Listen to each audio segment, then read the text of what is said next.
Struggling to communicate with your co-parent? That's why Peaceful Co-Parenting Messenger was created. It's a communication tool for all co-parents, but especially those who are in high conflict situations. I always tell co-parents who ask, sign up for Peaceful Co-Parenting Messenger as early as possible in your separation and divorce process, because you never know when you're going to need a more robust communication tool that allows you to set boundaries on the communication you have with your co-parent. Are you getting messages that look like War and Peace? It's not a text message. It's the length of a novel. Set the brief chat limitation in the app and keep those messages short and to the point.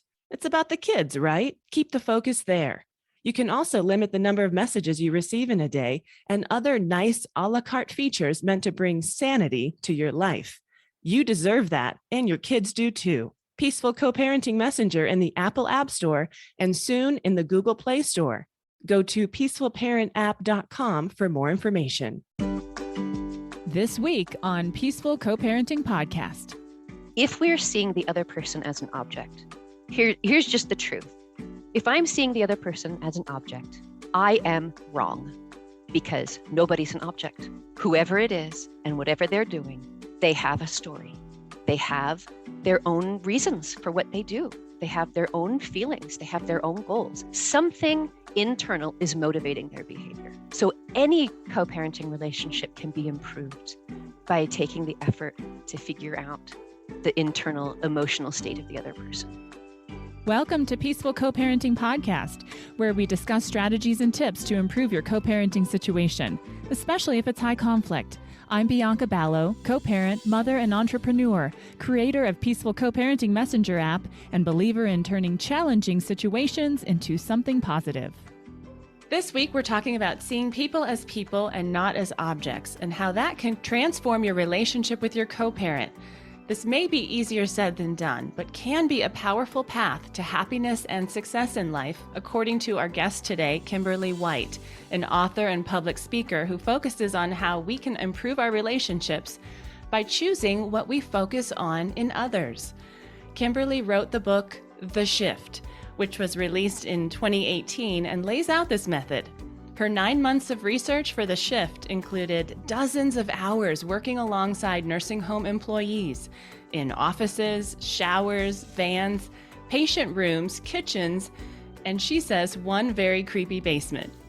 Somehow, this research and book about nursing homes transformed her marriage, which was on the brink of failure. Is it fair to say, Kimberly? Absolutely, it was on the brink of failure. So, hi, Kimberly. How are you today? I'm good, Bianca. Thank you for having me on. So you describe yourself as the perpetually amused mother of some very theatrical children and the lucky wife of the funniest person you've ever known. Tell us more about you and your connection to co-parenting. Well, I was married very young and had a daughter and then was divorced quite quickly. And so I co-parented for the first 5 or 6 years of her life. It was a very difficult situation. And my ex ultimately had his parental rights removed by the state. And a couple of years after that, I remarried and my daughter was adopted by my current husband. Okay. So was that something you had to petition, or did that just occur without you having to do anything? The parental rights? Yeah. I did have to petition. Would you be willing to share a little bit more about that?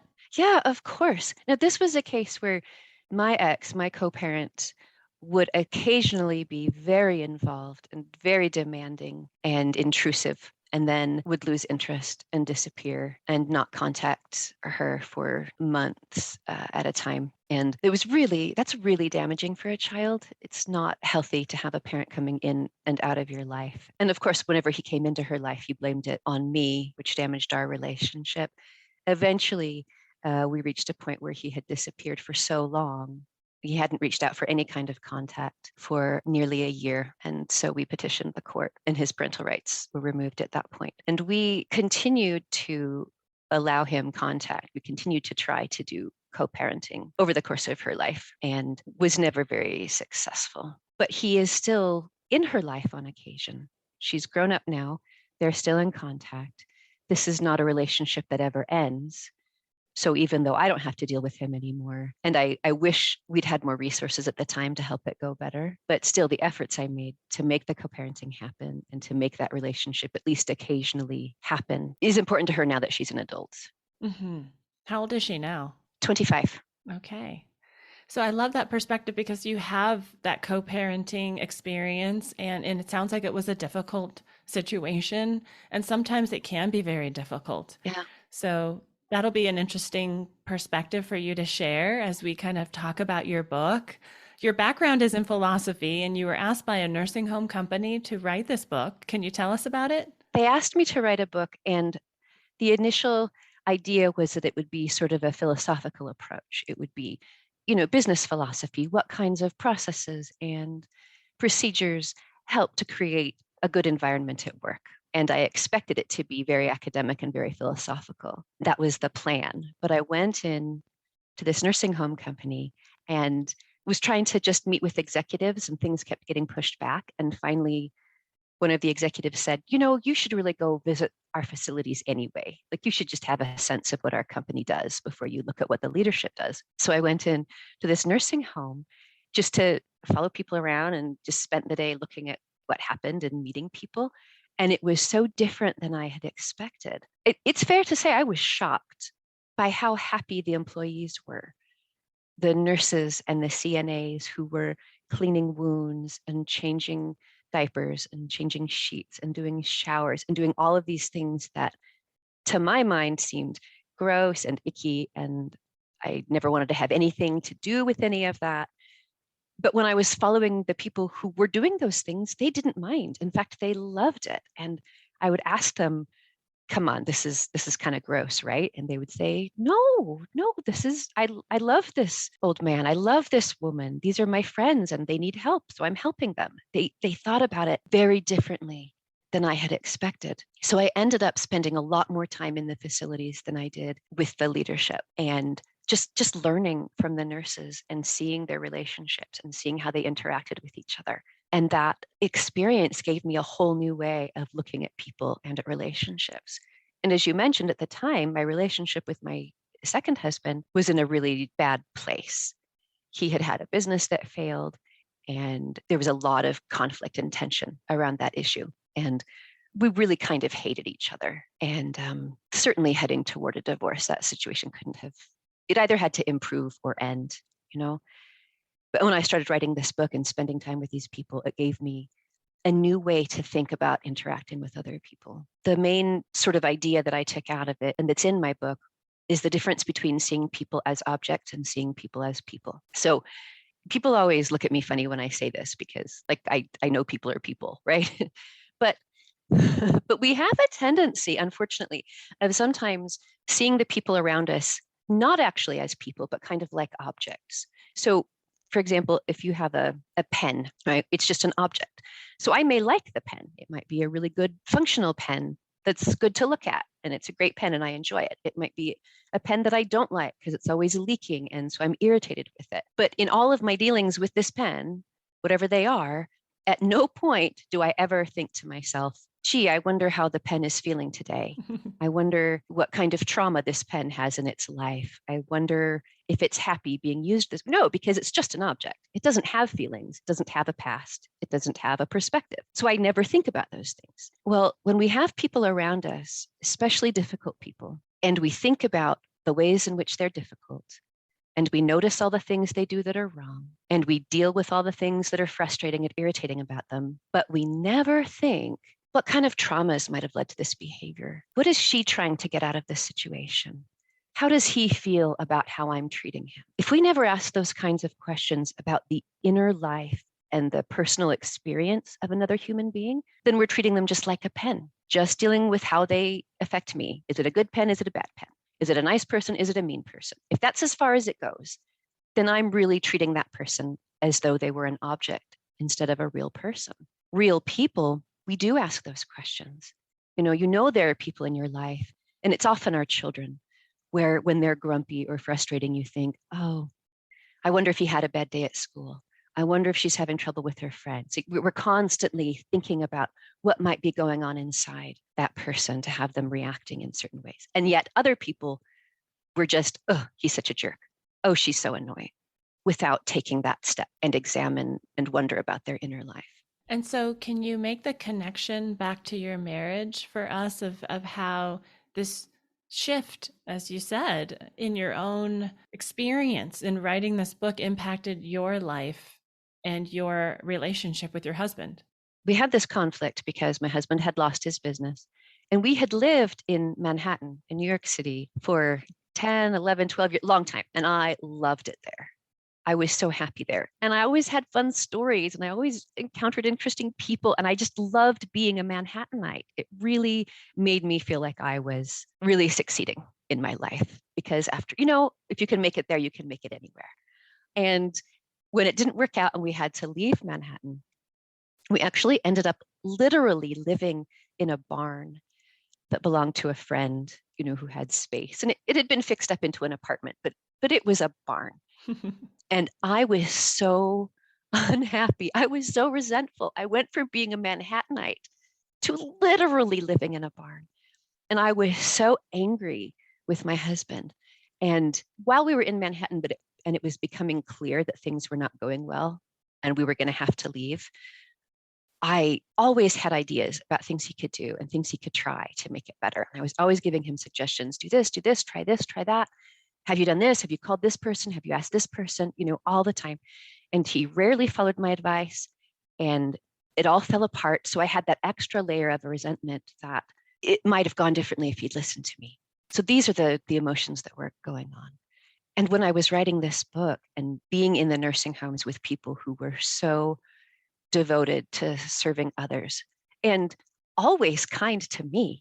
So we were living in a barn and I would travel to California to visit the facilities because that's where the company was located. So I'd be living in this barn with my husband, full of anger and resentment and mad at my children who could never pick up after themselves. And then I would fly to California where everybody was happy to see me and they thought I was awesome and they thought it was so cool I was writing a book. And I got to feel kind of like a Manhattanite again. And then I would fly back home and I would drive home from the airport and I would look at this barn and know that when I came inside, everyone was going to be grumpy and there was going to be a mess because my husband never cleaned up his mess and the kids' stuff was going to be all over the floor. And I would have to gear myself up to enter my own home with my own family and my own children. So, and that was for me, that was the point at which I thought this has to end. This relationship is not working because I'm unhappy, right? But one day I was in a facility that treated Alzheimer's patients. And in the end stages of Alzheimer's, they're really kind of wasting away. They lose the ability to control any part of themselves. It's very sad. At one point, I was in a room where they just put the very late stage cases who couldn't move by themselves. And they had a room for them. And it was a lovely little room. It had music and bright colors. And they really were doing what they could to make the end of life experience a good one for these patients. And there was a CNA, a nursing assistant in there, getting this one woman settled in her wheelchair and was getting, real close to her face and moving the headrest a little bit. And I would hear the CNA ask, "Is that okay?" And she'd pause and then she'd move something else. Sarah, is that all right? She'd pause and listen, then she'd move something else until she was satisfied that this woman was comfortable. And I was standing outside the door, less than 5 feet away, and I could hear the CNA talking, but I could not hear the patient responding. I couldn't hear anything from only a couple of feet away. And yet somehow this CNA knew what this woman wanted and was able to adjust her wheelchair for her comfort. Somehow this nurse was getting the message.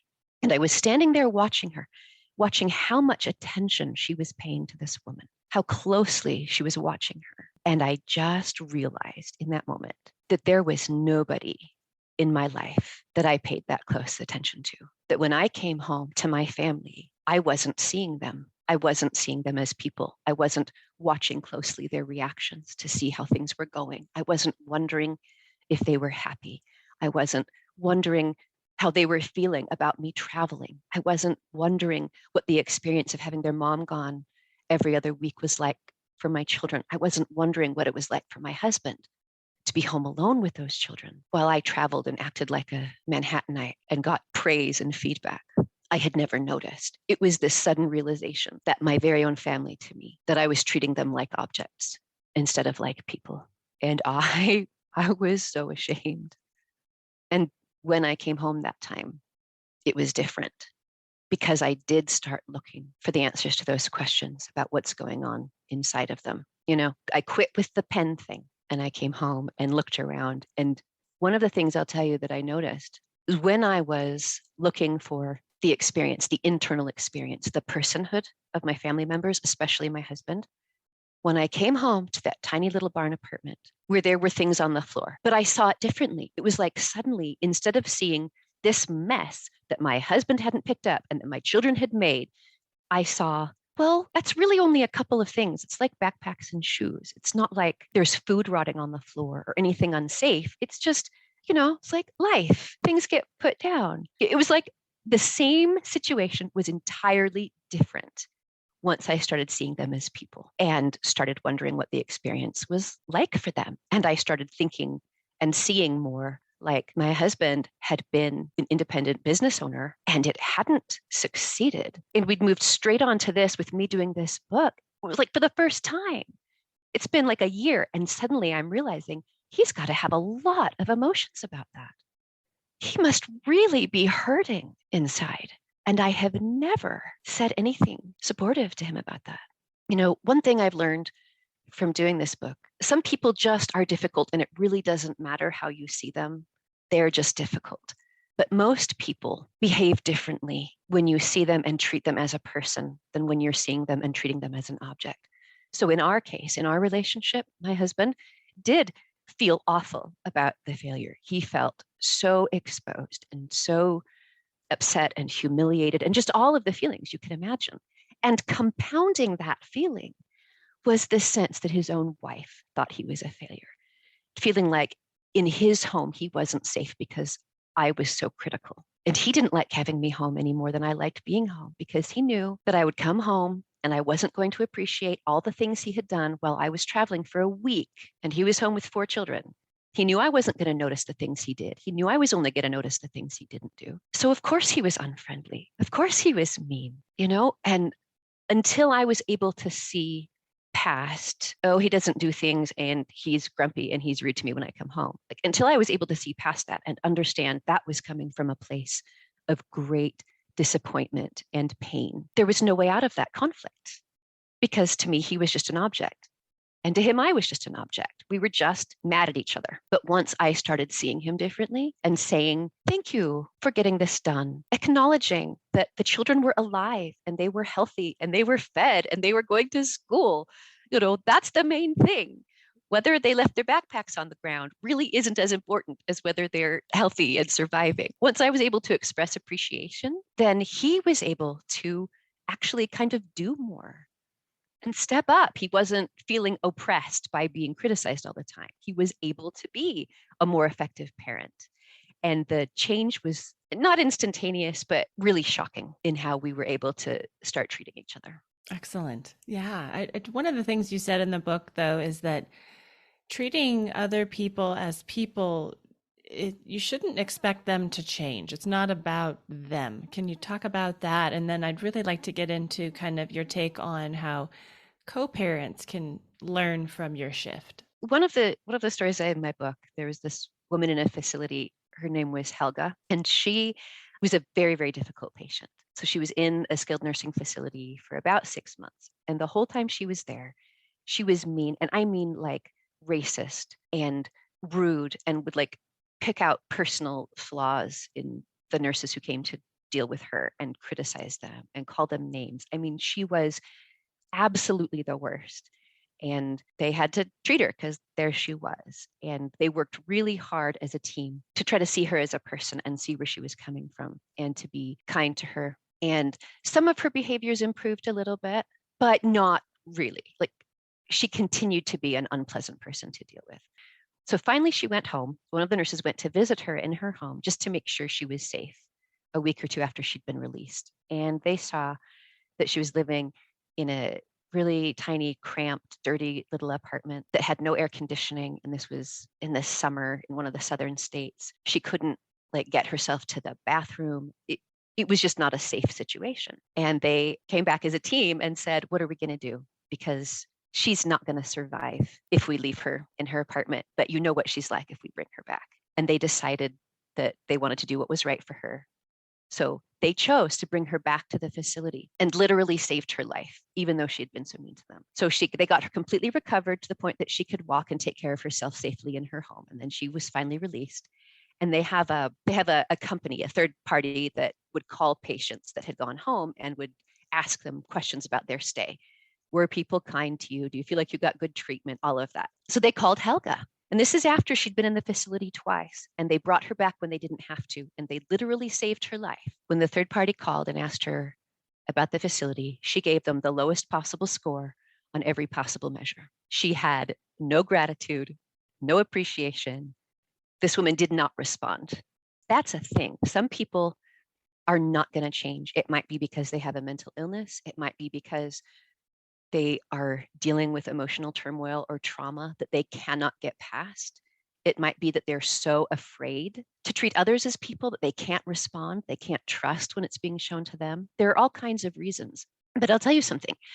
There are lots of ways to have a person like Helga in a facility. You can be angry all the time and be frustrated all the time and be upset every time you have to go deal with Helga and live your life feeling frustrated and upset. Or you can make an effort to see what's going on with her. How is the situation striking her? If she's unhappy, what can I do to make it better? None of that changes Helga, but it changes me.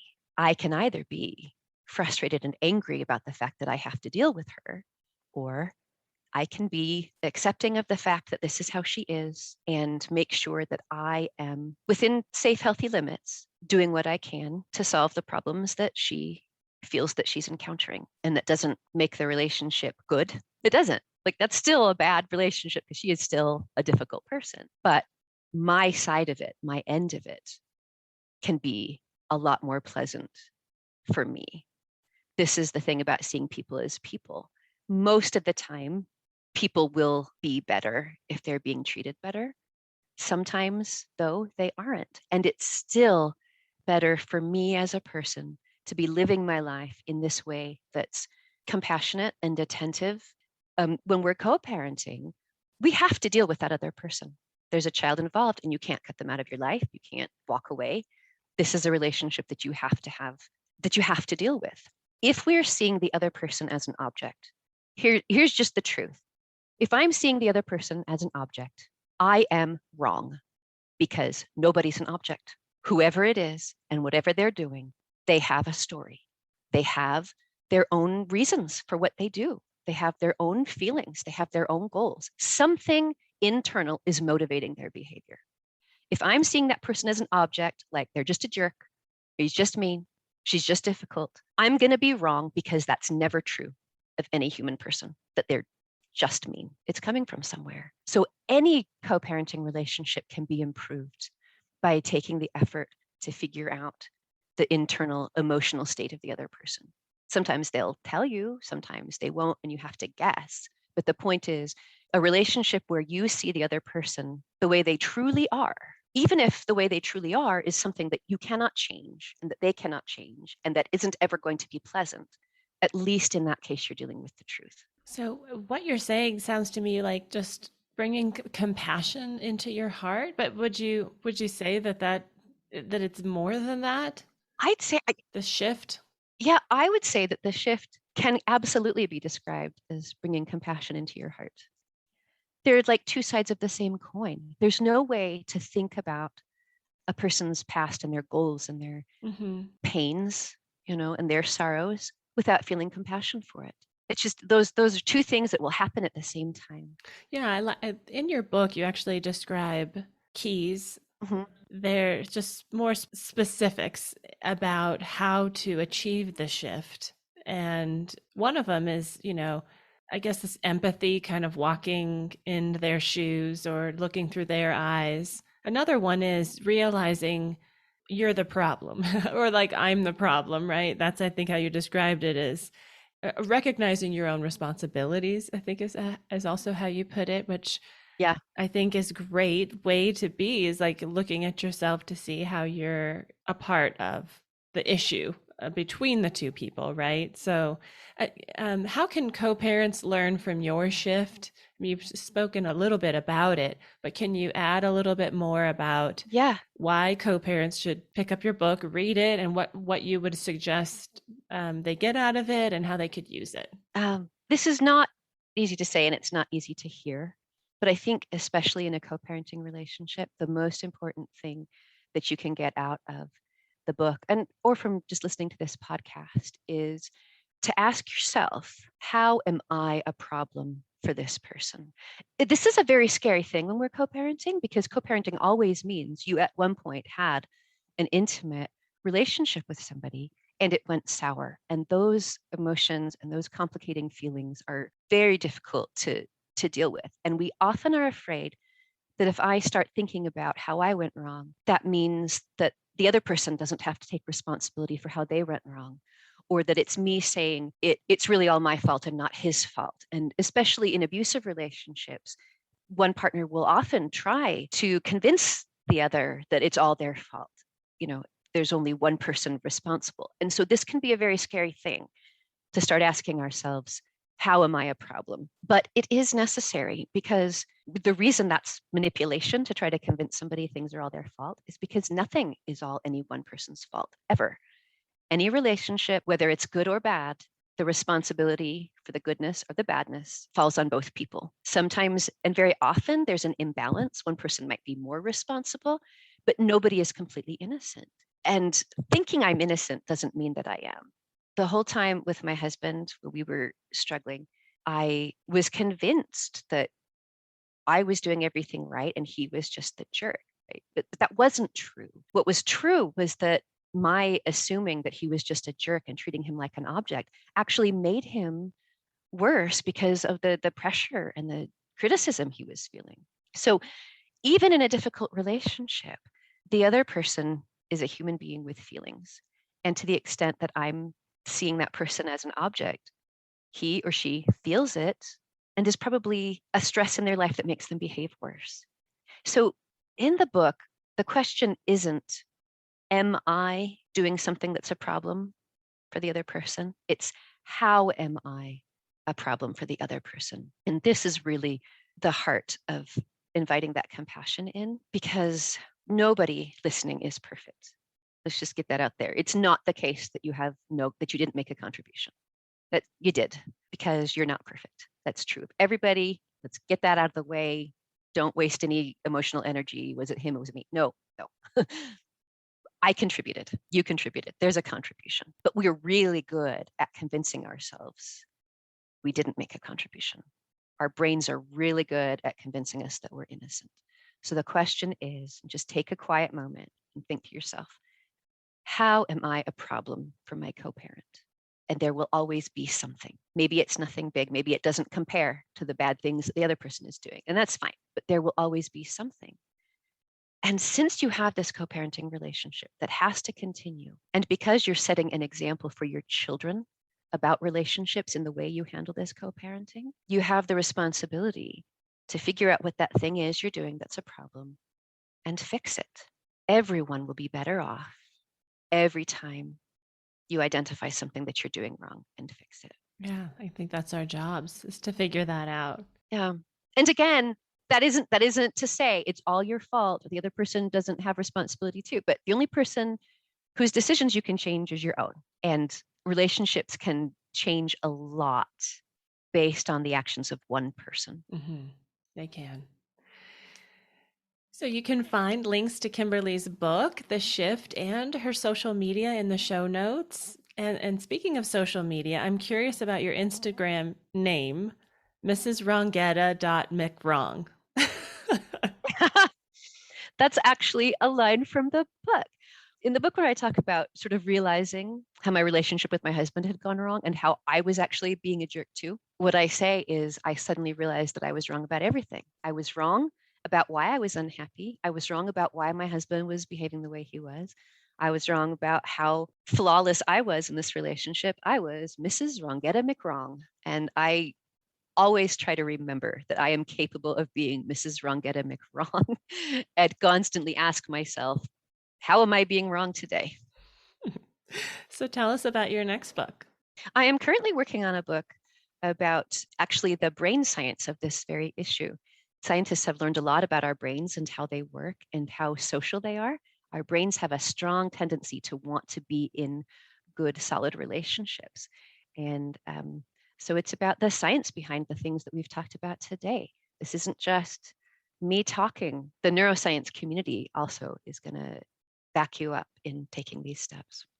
That sounds super interesting. I can't wait until it comes out. Do you have a projected date of release or not quite there yet? Not quite there yet. Well, good luck in your next book. I hope you'll let us know when it's available. It's been a real honor to speak with you. Thank you so much for sharing your research and your insight, your personal story, and your advice to us. Thank you, Bianca. I'm honored to have been here. Thank you, everyone. Thanks for joining us this week on the Peaceful Co-Parenting Podcast. I hope the time was well spent and you got a lot out of the episode. If so, please rate and review the podcast. I would really appreciate it. If you're interested in sending me a feedback message, asking a question, suggesting a podcast topic or guest, or downloading Peaceful Co-Parenting Messenger as a tool for better communication with your co-parent, go to peacefulparentapp.com or see the links in the show notes. Have a great week, and as always, stay peaceful. This episode of Peaceful Co-Parent was brought to you by the Equal Shared Parenting Program. Do you find that you're ever in need of someone to talk to, like a counselor or a therapist?